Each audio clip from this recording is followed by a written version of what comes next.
At this point, I'll hand over to Harry to explain his background. So, Harry, over to you. Thank you, Richard. Hello, everyone. Thank you for joining us. My name's Harry Williams. As Richard pointed out, I'm the Member Interest Group Manager.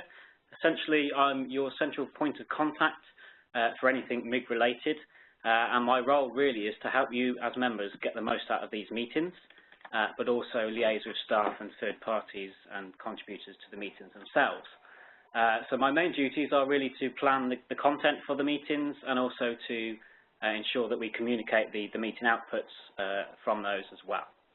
A little bit about my background. I've been at Campden just shy of 8 years now, and I started working in thermal process validation, helping members and providing technical support in factories all over the world before taking on the MIG role, and I've also studied a degree in food manufacturing, quality assurance and technical management. So our next item, we're just going to spend a few minutes talking about what the member interest groups are, and then we'll run through the rest of the programme. So what is a member interest group? We abbreviate to MIG, and a MIG is essentially a networking forum to share best practice and discuss topical issues across the food and drink supply chain. MIGs are exclusive for Campden BRI members, and is a free benefit of your membership. So it's an excellent resource for you to come along and attend and also get information from the meetings. Each group is run by members for members, so we have a chair and a vice chair that come from member companies. And for Campden BRI, the MIGs help us to respond to your needs as members, whether it's through the introduction of technical services or a new member-funded research project, which really help us to help you do the day job within the industry. So a number of companies attend the meetings across the supply chain, so these could be retailers, suppliers, and food manufacturers. Each meeting is attended on average around 25 attendees. We do have some larger groups and some smaller groups, and each meeting meets 3 times per year. In total, we have 12 member interest groups. The list is there on the screen. Our newest MIG, Processing Operations and Preservation, was introduced in the autumn last year. But essentially, all of the groups are either activity-led or sector-based within the supply chain. For example, you've got cereals, milling and baking, which is focused on the cereals sector, and the meat and poultry MIG, which is focused on the meat and poultry sector, whereas you've got more general and broader MIGs, such as the Quality and Food Safety Management Group and the Sensory and Consumer Group, which are discussing more activities relating to food manufacture. What do the MIGs do? Well, as I said at the start, essentially they're there to share topical information and for members to share best practice around the food and drink supply chain, and really they are a fantastic resource for both members and for us to come up with new research projects and support businesses in that area. A big part of the member interest groups is for members to steer and select our research programme, and I'll talk about that a bit later on. Just to highlight what the MIGs don't do, they're not to act as a lobby group, or we're not a spokes body, and they're definitely not a sales venue. So whilst we do have external contributors to the meetings, most of the content is either scientific or technical related, and that's important to stress that is a representative of Campden BRI as a whole, as a company. We're not there to lobby for industry. We tend to leave that to the trade associations and the relevant appropriate companies to do that, organisations to do that. So I'm just going to spend a little bit now talking about where the MIGs fit in within Campden BRI and give you a little bit of context, and then we'll get on to the juicy stuff of what's in it for you as participants. So there are 12 groups. The 12 groups are there to share knowledge and to steer our member-funded research programme, and they're also there to have topical discussions. Occasionally, outside of the MIGs, we'll set up industrial working groups, and these may be discussing specific aspects of a member-funded research project, which we don't have time to cover in the meetings themselves. A good example of this one is our Cereals and Applications Testing Working Group, which reports into the Cereals Milling and Baking MIG. And this group will meet outside of the MIG meeting windows to focus on more in-depth discussions around serial methods. If you are interested in joining a working group, we can take your details and send you more information about that. So the MIGs reports, as I said, they are chaired by member companies, and the MIG chairs make up a group called the MIG Activities Working Group, affectionately named MORG, but it's a lot more exciting than that. And what their job is really to do as members is to make sure the MIG system is performing and helping members get the most out of the meetings. So every year we will meet outside of the meetings and review the MIG's performance and its effectiveness in helping to deliver what the members need from it. Above MORG sits our Scientific and Technical Committee, and now this reviews the more scientific and technical strategy of Campden BRI as a whole, but it will also discuss the research programme and the balance of funding within that to make sure we're not biased in a particular area. Above the Scientific and Technical Committee sits our Executive Board, and they're responsible for looking after the general business strategy for the company.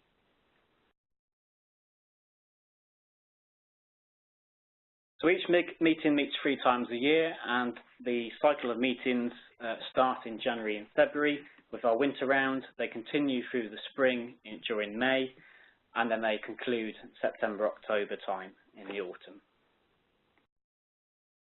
Member-funded research process is an annual cycle, and you'll see why. At various stages of the MIG cycle and the rounds, we have various jobs to do. So in the winter round, we collate, we ask ideas from the MIG members to come up with technical issues that they would like to see addressed through a member-funded research project. In the spring round, we then refine those ideas. We collate all of the ideas from all of the 12 MIGs, present back some initial ideas for feedback before presenting a shortlist for voting on in the autumn round.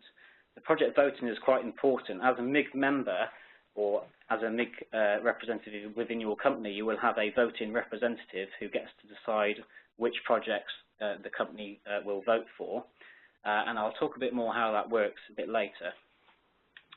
Whilst that covers the new projects, we also have to report the existing projects, the ongoing projects which are not starting, but maybe 2 or 3 years in their process.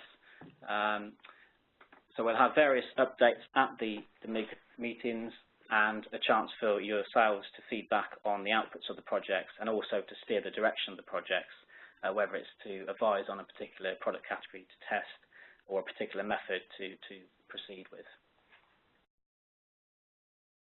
Outside of the project side of things, we'll be having guest speakers come in and present to the MIGs, and this will happen throughout the year and the 3 MIG rounds.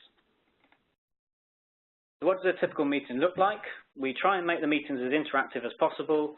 They are there essentially for you to get something out of. So we do have a mix of agenda items. A typical agenda may look like this. It will start with a very sort of broad hot topic discussion, roundtable discussions, which is great for an icebreaker opportunity, and it's also great just to bring to the table any issues you wish to share with the other members and raise it with the rest of the group. We may have regulatory affairs updates, so where we'll have food law advisors from Campden BRI deliver relevant updates on technical aspects of legislation which will be affecting that particular group or that they should be aware of, and that can be useful for horizon scanning purposes. We'll also have some project updates depending on which project the MIG is steering or involved with, as well as having external speakers from outside of Campden BRI to come in and present on a topical issue which may have come out of the hot topics discussion at a previous meeting. It's not uncommon for us to arrange demonstrations and tours of equipment if it fits in with the programme and the topic of the MIG, and we have done tours here of the Campden site and also elsewhere off-site. We do try and arrange several off-site meetings as well around the country, and we do ask members to host meetings. We think it's a great way of adding value to the meetings and obviously seeing something different as well. So as a member, you are of course welcome to host a MIG if that is what you're interested in doing. So at Campden BRI, most of the MIGs take place at our head office in Chipping Campden, and this just gives you a feel of the meeting layout. As I said, roundtable discussions really help make the meetings interactive and make it a less sort of formal environment and sort of differentiate it from a seminar or a training course. So on to the good stuff now. What's in it for you? Number one reason why a lot of members attend or take part in the MIGs is really for the networking aspects of it. At the meetings themselves, obviously they're very face-to-face. We do have regular breaks and a buffet lunch, so members do have ample opportunities to network with each other. But also, a lot of members are now coming along and bringing colleagues as it helps with their business intelligence activities and assisting with their horizon scan activities and picking up that important nugget of information which they can take back to their businesses and report back on. Obviously, if you're interested in the research aspects of it, this is a key part of the MIG activities. You can get early access to the research results without having to wait for the R&D reports by coming to the meetings and also getting access to the presentations. It's also useful for the professional development of yourselves as members, and also it's not uncommon for members to give themselves a presentation at the MIG meeting if that's what they want to do. We quite welcome that. You know, anything to help the best practice sharing is a really positive sign for us. And as I said, we also consider the technical impacts of legislation, which again is very common interest for most members as well. So these are just some example hot topics from recent MIG meetings, which I've tried to collate just to give you a flavour of what is raised in the meetings and what is covered. Obviously, I haven't put all of the groups up there, but it's really just to give you a feel of the types of the topics that are discussed in the meetings. So, for example, at the Agri-Food MIG, it's obviously focusing on the primary production pre-farm gate issues. Soil health is becoming an increasingly popular topic. And more generally, issues around quality standards, so BRC8 is the upcoming issue there, and that will affect several groups there from different angles and different aspects. Reformulation is obviously, again, another popular topic which we're addressing through mainly the Nutrition and Health MIG, but is coming up at other MIGs as well. So I've really tried to sum up the main big 5 topics, if you like, that have come out of all of the MIG meetings recently, and you can see those there. So obviously the plastics debate is quite hot at the moment, and particularly around the technical challenges of the alternatives. Reformulation we've touched on, sugar reduction and calorie reduction is again quite a big topic, and we'll be addressing that in more detail through a joint meeting of the Nutrition, Health and Food Service MIG in the spring round. And also the regulatory aspects and the uncertainties around Brexit as well is coming up at most meetings. So you can see how a lot of these issues are raised at each of the discussions, but we'll then hone in on a specific aspect of those depending on the group's background and interest. So this is just to give you an idea of the types of guest speakers that we invite to take part in the meetings and some of the recent highlights from those. So we have a range of government organisations, trade associations and academic partners that we work with to give guest presentations and to provide that external input onto topics of interest. A good example is just having a presentation from the Food and Drink Federation last year on sugar and the Childhood Obesity Plan. But we've also had presentations from Public Health England, the Food Standards Agency, and also various trade associations as well. Now, I mentioned earlier that we like members to get involved and also to speak at meetings, and you can see there the number of member companies that have presented in recent meetings, which is absolutely fantastic. It's always good to hear from industry speakers because it does help us to put some of the issues into perspective from a practical point of view, which complements nicely the research activities that we do here at Campden BRI. I mentioned that we do have meetings off-site. The majority of the meetings do take place at our head office, which is in the centre of the country.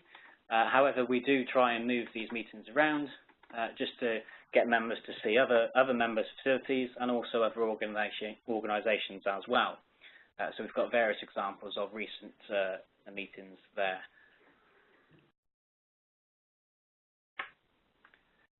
So that's just a bit about the MIGs and sort of what the meetings are like and the sort of content.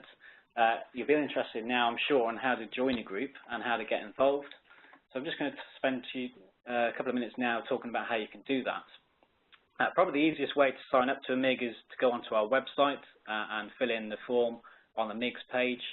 There is a sign-up form. You can join all 12 groups if you want, or you can just join 1 or 2, depending on your interests.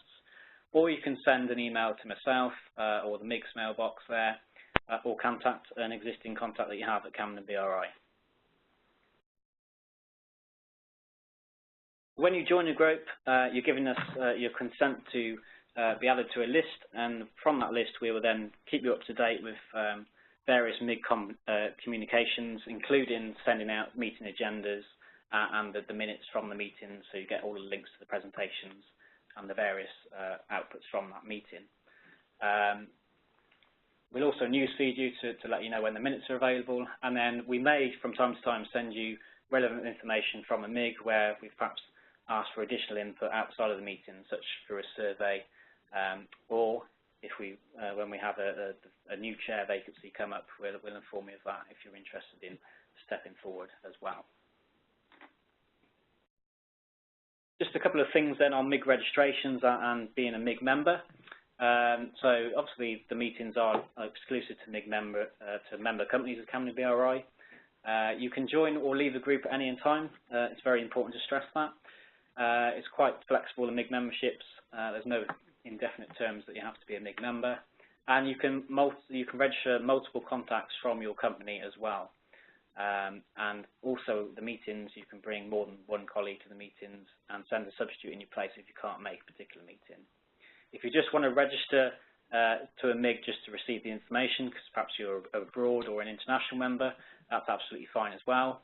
And again, the voting rights, one contact per MIG has voting rights from each company, so it's important to decide who that is within your company, because they'll be coordinating your voting later on in the year when it comes to voting on the member-funded projects. Just going to finish up shortly, just talking about where you can find various things and further information relating to the MIGs. Our MIGs website has lots of information. Each MIG has its own web page, and it will tell you more about the scope and the areas of interest for that MIG and what sort of activities is covered by that group. It will also give you an example list of the types of companies that are members of that group and give you an archive of previous meeting minutes as well. From the main MIGs page, you can get access to the presentations, so PDF copies of the PowerPoints delivered at all of the MIGs on there. And you've also got further information included in frequently asked questions about the MIG system and links to other groups which may be relevant to that MIG. We've also launched a LinkedIn group for the MIG community online. This is mainly in response to member feedback where members wanted an online forum to continue MIG discussions outside of meetings, and perhaps if you are based overseas, also a way of engaging with the MIG system as well. So by all means, you're welcome to join this group, and we'd really love it if you could join this group. What we have been doing is putting the outputs from the MIG meetings, so the hot topic discussions are on there from all 12 groups, and also relevant pieces of information relating to our research activities as well. But by all means, if you want to join and raise a technical issue or something you want to discuss at future meetings, that is the place to do it. And I know some members have also joined just to connect with other members and also arrange any social activities outside of the meetings as well. If you plan on coming up to the area a few days, by all means do that as well. So for further details on the LinkedIn group, just give me a message and I can send you a link to join that. Two documents which may be of use to you that feed into the MIG system is, one of them is our research program, We publish this every year, and it documents all of our non-confidential research projects, including the ones steered by the member interest groups, along with the details of the project and the relevant technical contact. So that is on our website as a PDF, freely available to download. The other document is a more general document, which we publish every 3 years, and we consult the MIG members on to produce, and that is the scientific and technical needs of the food and drink supply chain, and essentially it catalogues the needs of the industry based on that time, and it's not really supposed to be a catalogue of what Campden does. It's just a general document of the needs identified by the food and drink industry. So again, that is available on the website to download as well. All of our member-funded projects, which are steered by MIGs, have their own web page as well, and there are stacks of information on those pages relating to the latest results of the project, the research and development reports, as well as the research summary sheets as well. So there's loads of information around the project in general there, and the MIG presentations are put onto those project websites as well. So as I mentioned, the full list of research summary sheets and R&D reports are posted on the website under the research tab. So if you don't want to trawl through the MIG minutes, you can just find the full list there, and you can find them outside of the meetings as well. And again, these will be posted as and when they're published, and we'll notify you via news feeds and through the MIG meetings as well, when the latest results are out from the projects.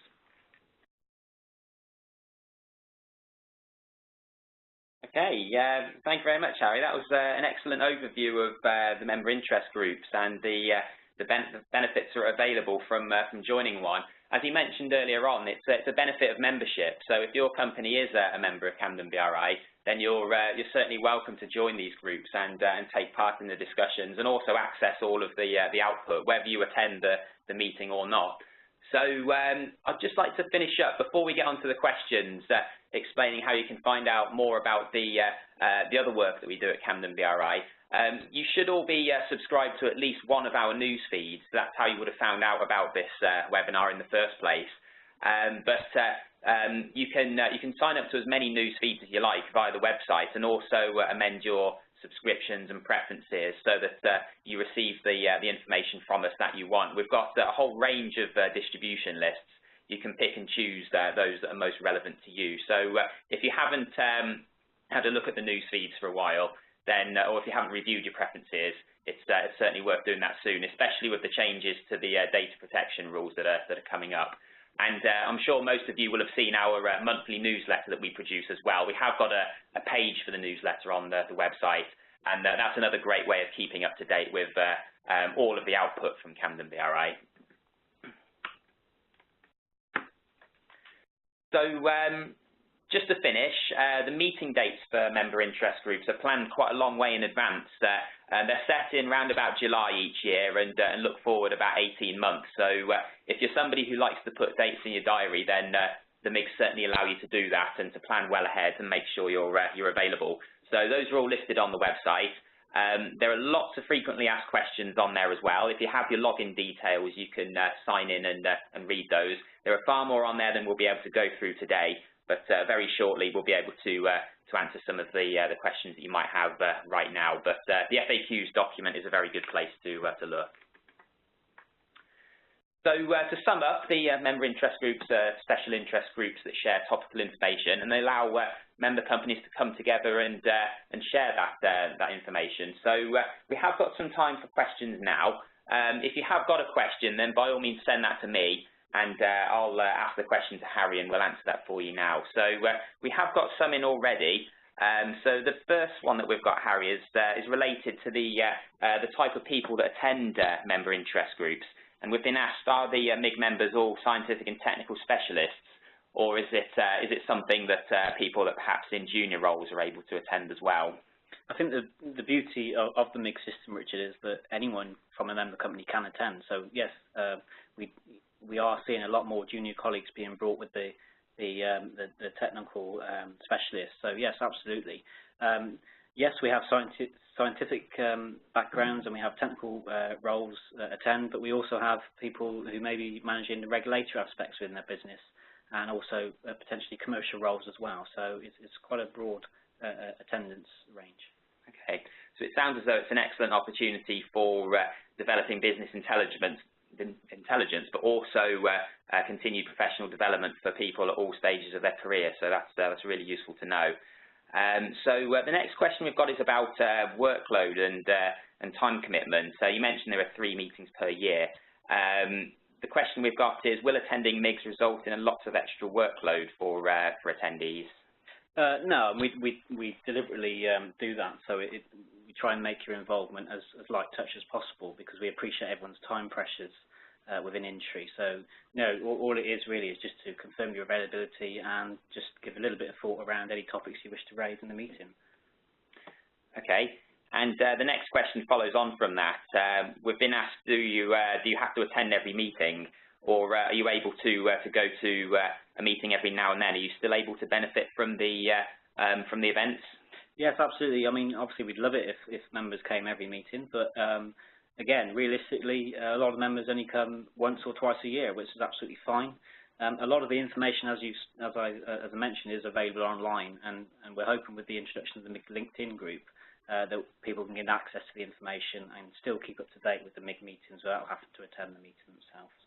Okay, so on a similar theme, you mentioned substitutes earlier on. So members can send substitutes to attend in their place if they can't attend the meetings themselves. Do they have to let you know they want to send a substitute, or can they simply turn up? How does that side of things work? Yeah, I mean, ideally, yeah, if you can let us know if you can't make a meeting, we do send out invitations. So if you can reply to those and just say, I can't make it, but another person from a company can. Or if it's very last minute, just turn up on the day and we can do the rest from there. Okay. So with all of the information that's available online, presumably that's a very good tool for member companies based overseas to use. So you don't actually have to attend to be able to benefit from the MIGs, do you? No, and I think that's a good point. Obviously, by attending, you do get a different feel for the meeting because it's obviously face-to-face. But again, a lot of the outputs we are recording through the minutes. We do make the presentations available. And from time to time as well on the LinkedIn group, we'll be putting information as well. So we have got that in mind for our international audience, definitely. Okay. And do we get many attendees from overseas? Yeah, we do. We get quite a few from Europe, and on the occasion that someone from a bit further afield is in the UK, and it happens to tie in with a MIG meeting, yes, we get international members visit, which is absolutely fantastic. Okay, excellent. And the next question perhaps relates to the idea of sending substitutes. We've been asked, how do I check if one of my colleagues is on a MIG? So is there a way members can get in touch to find that information? Yep, so they can either come through myself and I can give them a report on who's their MIG representative, or they can speak directly to the membership team and they're better privy to the same report as well. Okay, excellent. So it sounds as though there are many options for finding out answers to questions if members have them. I'm conscious of the time, though I think we'll draw things to a close here. As we mentioned earlier on, there's an FAQs document with the answers to several questions in there. It's well worth a look if this is your first exposure to the member interest group. So we'll leave you with that. So all that remains to be said is thank you very much for attending today, and thank you very much to Harry as well for the fantastic overview. It was really a real clear description of what the system involves. So we hope to see you at some of our future events, or if not, then you're able to access the information online. So thanks very much for attending today. Enjoy the rest of your day, and all the best. Thank you.